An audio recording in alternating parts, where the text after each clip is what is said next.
I invite you all to close your eyes. Picture the last time you felt overwhelmed. Perhaps you're looking at your to-do list. Maybe you're leafing through a pile of paperwork or homework. Or maybe you're stuck in traffic and running late to an appointment. Keep your eyes closed. Now imagine yourself taking a walk outside. Fresh air blows gently against your face and fills your lungs. You notice the trees' soft swaying and the random fluttering of their leaves. Perhaps a bumblebee zips by, or you glimpse a butterfly. Now, open your eyes. Going outside. It's a small, simple coping mechanism for stress, yet it's also one that is deeply human. Sure, it's scientifically effective. Research has shown that just 20 minutes in nature can lower cortisol levels by over 20%. But our connection with nature offers far more than brief relaxation. Rather, it holds the potential to solve some of the most formidable challenges of our time. Leaning into our biologically ingrained attraction to the outdoors can help remedy both the youth mental health crisis and the rapid loss of biodiversity. Reconnecting youth with native plants and wildlife has the potential to transform communities and revitalize their ecosystems. For me, this is more than an idea. It's a truth that I've lived. Throughout my childhood, the outdoors was my playground and refuge. Whenever I felt upset or overwhelmed, I was fortunate to receive a simple remedy from my mother: go outside. And so I did. Growing up in southern Maryland, I spent countless hours collecting wildflowers, climbing trees, and chasing fireflies at dusk. My connection with nature wasn't shaped through exotic adventures in faraway national parks, but through everyday moments in my backyard. Those experiences in the outdoors grounded me, literally and figuratively, and instilled in me a deep appreciation for the natural world, a connection that would offer solace at one of the most trying times of my life. In October of 2019, I lost my older brother James to suicide. My 12-year-old self was overwhelmed by questions I couldn't answer and emotions I couldn't control. The world suddenly felt unbearably painful and heavy. In my grief, I turned to nature. My local creek became my sanctuary, a refuge I could slip away to when the house felt too quiet or my thoughts too loud. Day after day, I would walk the same path along the water's edge. Gradually, these walks became more than a search for peace. They became a rediscovery of life. I began to notice the flowers blooming along the path, the leaves unfurling on branches, the way the sunlight caught the wings of a dragonfly mid-flight. In those moments, I didn't just see the beauty of nature. I saw its vulnerability, its resilience, its interdependence. These glimpses of life offered me a way back to myself as I observed life, adaptation, and death coexisting in the perpetual drama that is nature.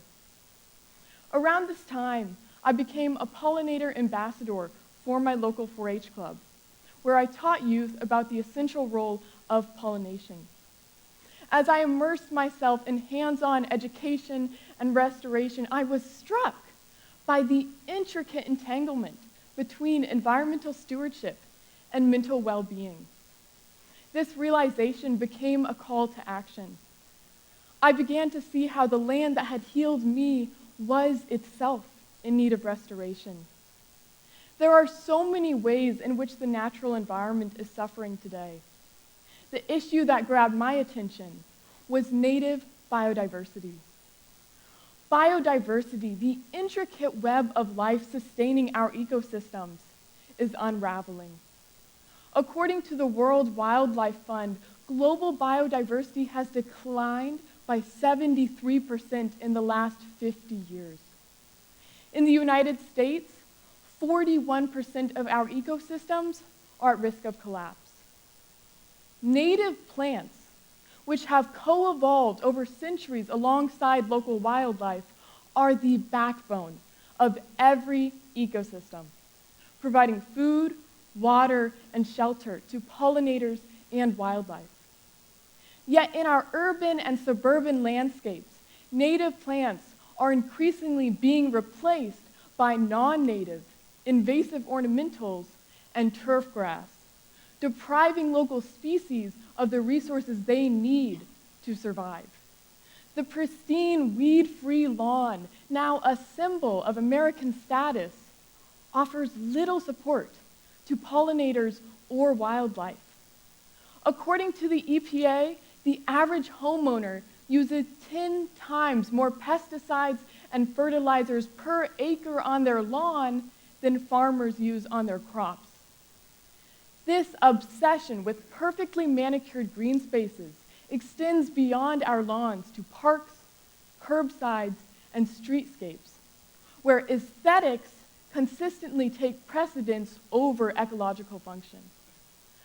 Non-native invasive species are often mistaken as more convenient alternatives to native species in horticulture and landscaping. However, invasive species do not add to the beauty or sustainability of local ecosystems. Instead, due to a lack of natural predators and thus balance, invasive species corrupt, destroy, and destabilize ecosystems. By replacing native plants with invasive ornamentals and turf grass, we not only destroy essential habitats and contribute to biodiversity loss, but also fail to create spaces where our youth can connect with nature and recognize its vitality beyond being green. The biodiversity crisis isn't just an environmental crisis. It's a human crisis. As our local ecosystems degrade, so too does our sense of place, purpose, and belonging. In 2022, I attended the National 4-H Youth Summit on Agriscience. I began speaking with local farmers, nursery owners, and experts from the Chesapeake Bay Foundation and the University of Maryland to learn more about native plants and the detrimental effects invasive species were having on our crops and ecosystems. The insights I gained fueled my determination to develop a project that would address both an agricultural and environmental issue in my community: the proliferation of invasive plant species. In formulating a project to address this challenge, my goal was twofold: to restore native biodiversity in my community and to empower youth. I saw how many youth had become disconnected from environmental activism, and it's understandable why. It can feel overwhelming when climate change and biodiversity loss seem insurmountable. But if not us, who? If not today, when? I began hosting programs at schools, community centers, and university events with the mission of empowering youth through native biodiversity restoration initiatives. I am fortunate to have two phenomenal mentors, Ms. Marlene Smith and Ms. Amy Lang. With their guidance, in the past 2.5 years, I have worked with over 9,500 youth in environmental initiatives, including planting 2 million seeds and distributing over 60,000 seedlings and spreading this movement across 7 East Coast states. I have witnessed the simultaneous transformation that occurs when youth reconnect with nature and local ecosystems return to their natural balance. For many of the youth I work with, it's their first time understanding that their backyards, schoolyards, and parks are more than places for recreation. They are vital ecosystems with the potential to sustain countless species, including the Homo sapien. My vision is clear and unwavering: to inspire, educate, and advocate for a future where both our youth and the environment can thrive. A thriving environment is inseparable from the health and resilience of the communities it sustains. At the heart of my work is a commitment to promoting youth mental health through meaningful experiences in nature. By encouraging other youth to immerse themselves in the natural world, I hope to facilitate for them the same healing I experienced as a 12-year-old girl who had just lost her older brother. We must reshape how our youth understand and connect with nature. Too often they view it as distant, something to experience only in zoos, national parks, or worse, through a screen. But nature isn't far away. It's in our neighborhoods and cities. It's just outside our windows. The real disconnect lies in how we've allowed nature to fade from our daily lives. According to the EPA, people today spend an average of 90% of their time indoors. This disconnection is particularly devastating for youth. Research shows that time in nature improves cognitive functioning, reduces anxiety, and builds emotional resilience. Yet today's youth spend less time outdoors than any generation before. A Stanford Health study found that the average American youth now spends less than 10 minutes outside, compared to over 7 hours in front of a screen each day. 10 minutes outside, over 7 hours in front of a screen. Imagine if our lives and the lives of our youth were as immersed in nature as they are in technology. The world would be a different place, a reality almost too idyllic to fathom. A study by Bath University revealed a troubling paradox. While 3/4 of youth worry about the future of our planet, 83% of youth ages 5 to 16 cannot identify a bumblebee. How can we expect the next generation to protect native species and biodiversity if they have no understanding, let alone connection, to what they are losing? At one of my native planting workshops, a 9-year-old girl said to me, "This is the first seed I've ever planted." This lack of connection to nature isn't just a loss of outdoor experiences. It's a critical contributor to a growing mental health crisis. The fact is, environmental and mental health are inextricably connected. Concurrent with this loss in environmental understanding is a rise in mental illness. According to the CDC, today 1 in 5 teens struggles with a mental health disorder. Suicide has become the second leading cause of death among 10 to 14-year-olds. And half of all lifetime mental illnesses now begin by age 14. I believe that a crucial factor in this crisis is the growing disconnect between youth and nature. Humans are inherently drawn to nature, a concept known as biophilia, and losing that connection has real consequences. Immersion in nature can alleviate mental stress, and active restoration of nature can lead to a deep sense of empowerment. With 44% of today's high school students reporting persistent feelings of sadness or hopelessness, helping youth realize their value and limitless potential is more crucial than ever.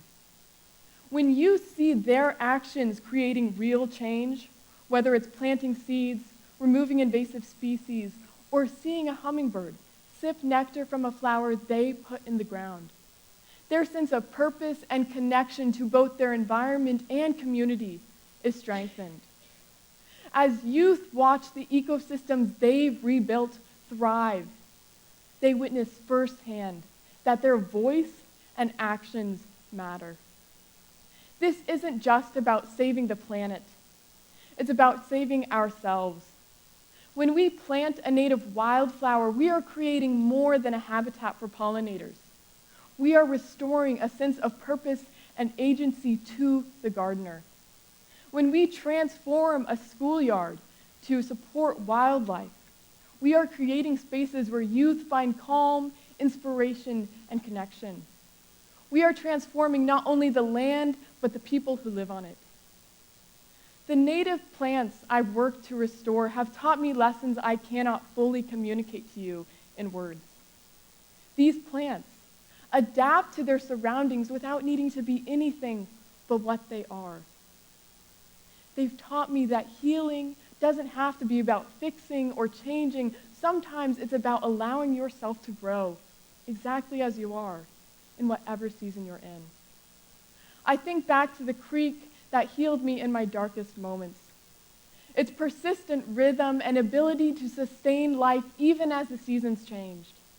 It mirrored what I was learning about myself and the world around me. That creek, with its quiet strength, became the inspiration behind everything I do. Reconnecting with nature is more than a movement. It's a return to who we are. A single seed, a single sapling, a single action can ripple outward to create profound change.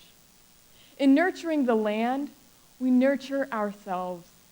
And through these small yet powerful acts, we have the capacity to heal a broken world and inspire a future where both our youth and the environment can thrive. Thank you.